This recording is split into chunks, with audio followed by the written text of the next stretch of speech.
एक टाइम था जब जीप कंपास को देखकर लोग लिटरली रुक जाते थे। Premium look, powerful diesel engine और एक पूरा अलग ही रोड प्रेजेंस था।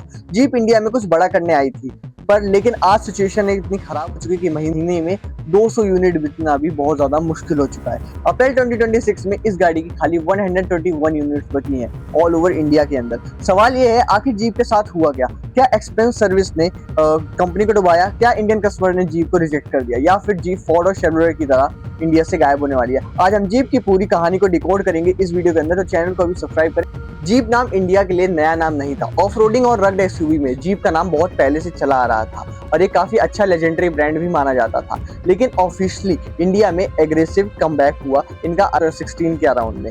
और जब जीप ने इंडियन मार्केट में एंट्री मारी, तब इन्होंने अपनी 2 गाड़ियों के साथ यहाँ पर एंट्री करी। शुरुआत में जीप ने इंडिया में अपनी रैंगलर और ग्रैंड चिरोकी को यहाँ पर लाया, जो बहुत अच्छे प्रोडक्ट थे, बट इंडिया उसके लिए अभी तैयार नहीं था और इंडिया को ऐसे ब्रांड्स के बारे में अभी कुछ भी नहीं पता था इंडियन के कस्टमर्स को।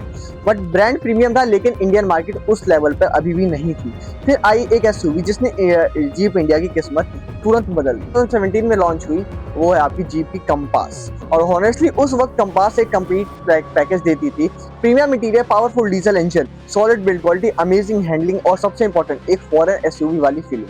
लोगों को अब लगने लगा कि फाइनली एक प्रीमियम एसयूवी जो फॉर्च्यूनर से छोटी है लेकिन फील इंपोर्टेड वाली देती है, बिकॉज ये गाड़ी अमेरिका से आती थी एंड अमेरिकन मतलब ये सीबीयू यूनिट थी स्टार्टिंग में, और फिर ये इंडिया में बनने लग गई। मतलब एक पूरा अमेरिकन टफ वाली फील यहाँ पर देती थी और यहीं से जीप का गोल्डन पीरियड स्टार्ट हुआ। कंपास सडनली एस्पिरेशनल बन गई थी यहाँ पर लोगों के लिए, और उसके बाद रोड पे कंपास देखकर लोग इंप्रेस होते थे और इसको जीप के डीलरशिप में जाकर लेने लगे। एंड जीप के डीलरशिप में धीरे धीरे क्राउड बढ़ने लगा 2017 के बाद से, क्योंकि इनकी पहले 2 गाड़ियां फ्लॉप हो चुकी थी यहाँ पर। मतलब फ्लॉप नहीं हुई थी, पर बिक नहीं रही थी बिल्कुल भी।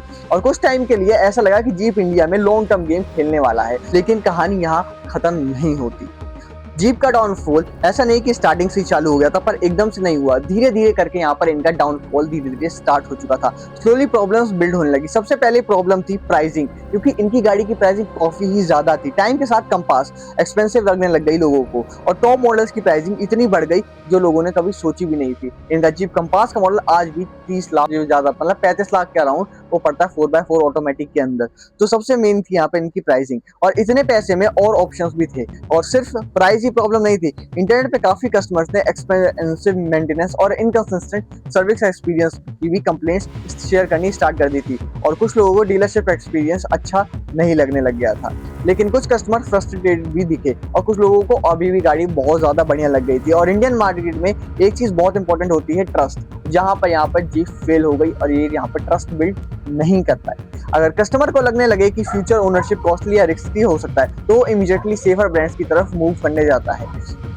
लेकिन असली शॉक जीप को जब लगा, जब इंडियन एसयूवी मार्केट में कंप्लीटली गेम चेंजर बन गई थी। मतलब महिंद्रा ने यहाँ पर अपनी एक्सयूवी 700 और स्कॉर्पियो जैसी यहाँ पर गाड़ियां लॉन्च कर दी थी, और उनसे कम प्राइस में और ज्यादा साइज में, और उनसे बेटर इंजन प्रोवाइड करवा रहे थे। तो यहाँ पर सबसे बड़ा यहाँ पर इनका डाउनफॉल स्टार्ट हो चुका था। टोयोटा ऑलरेडी फॉर्च्यूनर और इनोवा हाईक्रॉस के साथ, इनोवा क्रिस्टा के साथ एक स्ट्रॉन्गर ऑप्शन अभी भी मार्केट में सेल कर रही थी, और ये सारी गाड़ियां एक डेंजरस कॉम्बिनेशन ऑफर कर रही थी। Features, road presence, spaciousness, service network और एक बेटर वैल्यू दे रही थी यहाँ पर।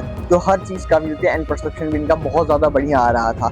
एंड टाइम के साथ अब कस्टमर के पास ऑप्शंस बहुत ज्यादा हो गए थे। Kia Seltos and hyundai Creta भी मार्केट में यहाँ पर आ चुकी थी बहुत बढ़िया तरीके से, और अब हॉनेस्टली जीप इंडिया को लूज करने लग गई थी। लेकिन जीप का लाइन में ऑलमोस्ट वही फील हो रहा था कि अब ये थोड़ा थोड़ा तो कम होने लग गया है। कंपास अच्छी कार थी, आज भी मानी जाती है ड्राइविंग एंथुसियास्ट के लिए, और काफी ज्यादा बढ़िया है। बट इनके सर्विस पार्ट्स बहुत ज्यादा महंगे एंड इनकी सर्विस भी इनकंसिस्टेंट है, एंड इनकी रीसेल वैल्यू भी कुछ खास अच्छी नहीं मिलती, जिसकी वजह से इनकी बड़ी जीप चिरोकी जैसी गाड़ियां भी नहीं बिकती। यहाँ पर फॉर्च्यूनर खरीदना प्रेफर करते हैं, बिकॉज जब आप जीप कंपास लेने जाते हो जीप के शोरूम में, तो आप 30 लाख रुपीज यहाँ पे पे करते हो, एंड 30 लाख में अगर आप डाउन पेमेंट करके टोयोटा फॉर्च्यूनर लेते हो, तो आपको एक सिंबल मिलता है, रिलायबिलिटी मिलती है, और साथ के साथ एक अच्छी आपको इमेज मिलती है, एंड कुछ टाइम बाद आपको अच्छी रीसेल वैल्यू भी मिलती है। तो ये सारी चीजें यहाँ पर जीप नहीं प्रोवाइड कर पा रहा था। तो और जीप कंपास बहुत लिमिटेड लोग जानते थे, ज्यादा लोग जानते भी नहीं थे। एंड अब यहाँ पर इनकी गाड़ियां तो बहुत अच्छी थी, जैसे ड्राइविंग एंथुसियास्ट के लिए जरूर से बनी थी, लेकिन मास ऑडियंस एक्साइटमेंट धीरे धीरे खत्म होने लग गई थी। और फिर आई सेल्स नंबर्स की बारी, एंड सेल्स नंबर यहाँ पर इनका बहुत ही ज्यादा कम होने लगा था। एक टाइम था जब कंपास रोड पर हर जगह दिखती थी, लेकिन आज सिचुएशन कंप्लीटली डिफरेंट हो चुकी है। जीप कंपास की मंथली सेल्स कुछ इस तरह हो गई है कि 100 से 200 यूनिट रेंज भी अब बहुत कम देखने के लिए मिलती है एंड बिकने में भी काफी ज्यादा दिक्कत होती है। एंड अगर मैं पिछले मंथ की बात करूं 2026 के अंदर अप्रैल में यहाँ पर इनकी 121 यूनिट्स बिकी और ओवरऑल जीप इंडिया नंबर्स भी काफी लो लेवल पे आ गए। और वही वो मूवमेंट था जब इंटरनेट पे एक डेंजर सिचुएशन स्टार्ट हुआ, क्या जीप इंडिया सर्वाइव यहाँ पर कर पाएगी कि नहीं। लेकिन रुक जाओ, क्योंकि स्टोरी अभी यहाँ पर सबसे खत्म नहीं होती है और सबसे बड़ा ट्विस्ट तो अब बाकी है जो मैं अभी आपको आगे बताऊंगा। इंडिया ने पहले भी ग्लोबल ब्रांड्स को स्ट्रगल करते हुए देखा। फोर्ड, शेवरोलेट, हर कंपनी पावरफुल थी एंड ये अमेरिकन कंपनीज थी, तो यहाँ पर इन्होंने बहुत ज्यादा स्ट्रगल किया। फोर्ड की इतनी बढ़िया गाड़ी थी, एंडेवर और ये सब कुछ, बट फिर भी फॉर्च्यूनर ने राज किया और एंडेवर को यहाँ पे खत्म कर दिया एंड एट द एंड उन्हें 2021 के अंदर इंडिया को गुड बाय करके जाना पड़ गया। एंड शेवरोलेट के साथ भी कुछ ऐसा ही हुआ था जो जनरल मोटर्स की तरफ से आती थी पीछे से। एंड यहाँ पर लेकिन इंडियन मार्केट कार इजी बिल्कुल भी नहीं है। जैसे यहाँ पर जो सर्वाइव कर पा रही है भाई वो मारुति, टाटा यही सब कर पाएंगी। इंडियंस को उस चीज की अभी भी कदर है ही नहीं कि अमेरिकन चीज क्या होती है। उन लोगों को अभी भी माइलेज एंड प्राइसिंग, थोड़ा मेंटेनेंस, ये सब कुछ देखते हैं, बट उन लोगों को अभी भी वो प्रीमियम चीज नहीं पता। मतलब क्रीम चीज की ना आदत है ही नहीं, बहुत कम इंडियंस को है, इसलिए लोग, इसलिए यही कारण है कि यहाँ पर मारुति ज्यादा बिकती है। कोई बात नहीं, यहाँ सिर्फ कार अच्छी बनाना इनफ नहीं होता, आपको strong pricing, service network, customer trust और कंसिस्टेंट लॉन्च देने चाहिए होते हैं। और यहाँ पर जीप यहाँ पर फेल हो गया, जीप ने ये सारी चीजें यहाँ पर नहीं दे पाया। अभी ऑफिशियली जीप इंडिया एग्जिट कर रही है, ऐसा कोई कंफर्मेशन नहीं आया, लेकिन slow sales definitely concern create करती हैं और इसी वजह से लोग कंपेयर करने लगे कि जीप और फोर्ड, शेवरोलेट का डाउनफॉल है। और क्वेश्चन सिंपल है, क्या जीप कमबैक करेगी या फिर इंडियन मार्केट उन्हें स्लोली रिजेक्ट करना स्टार्ट कर देगी। तो यहाँ पर देखो स्लोली तो रिजेक्ट कर ही रही है, बट लेकिन हॉनेस्टली गेम अभी भी कंप्लीटली ओवर नहीं हुआ है। जीप के पास अभी भी एक चीज है जिसकी वजह से वो यहाँ पर आ सकते हैं और वो है इसकी ब्रांड वैल्यू उनकी काफी ज्यादा अच्छी है। आज भी जीप नाम सुनते ही लोगों को रग्ड एसयूवीज, प्रीमियम फील याद आती है और अगर company better pricing, strong service और एक्साइटिंग प्रोडक्ट्स की ले आए तो यहाँ पे कम बैक इनका पॉसिबल हो जाता है। लेकिन अगर सेम स्ट्रेटजी कंटिन्यू रहती है तो फ्यूचर और डिफिकल्ट हो सकता है। एंड यहाँ पर अब आगे बात करते हैं। जीप इंडिया की स्टोरी एक परफेक्ट एग्जांपल है कि सिर्फ एक अच्छी कार सक्सेस गारंटी नहीं होती, मार्केट कॉन्स्टेंटली इवॉल्व होता रहता है। जो ब्रांड अडॉप्ट नहीं करता वो स्लोली पीछे रह जाता है। यहाँ पर जैसा आप यहाँ पे जीप का हाल देख रहे हो एंड फोर्ड का भी कुछ यहाँ पर ऐसा ही हाल था। उन्होंने तो हालांकि अपडेट भी दिया था 2019 में, बट 2021 में उन्हें यहाँ पर बैकअप करना ही पड़ा बिकॉज उनका एक बहुत बड़ा टफ कॉम्पिटिशन खड़ा हो गया था जिसका नाम है द लेजेंडरी टोयोटा फॉर्च्यूनर।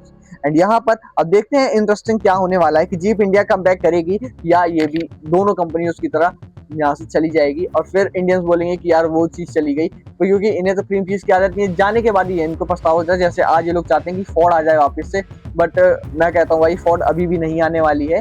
जब जीप भी गई तो ये भी वापस इंडिया के अंदर नहीं आएगी बिकॉज इंडियंस उस चीज की कदर कभी ना कर पाए थे, ना कर रहे हैं, ना कर सकते हैं कभी जीवन में। अब देखना इंटरेस्टिंग होगा क्या जीप वापस से कमबैक करेगी या नहीं करेगी, एक बहुत बड़ा क्वेश्चन बन जाता है। एंड कमेंट्स में आप नीचे बताना क्या आपके ओपिनियन है, या फिर से एक और ब्रांड बनकर रह जाएगी जिसने इंडियन मार्केट में एक्सेप्ट नहीं किया है। आपको क्या लगता है, क्या जीप इंडिया में सर्वाइव कर पाएगी या फोर्ड और शेवरोलेट की तरह एक हिस्ट्री बनकर यहाँ पर रह जाएगी? कमेंट करके जरूर बताना। और अगर आपको ऐसी ऑटोमोबाइल स्टोरीज पसंद है तो चैनल को सब्सक्राइब जरूर से करना। मिलते हैं अगली वीडियो।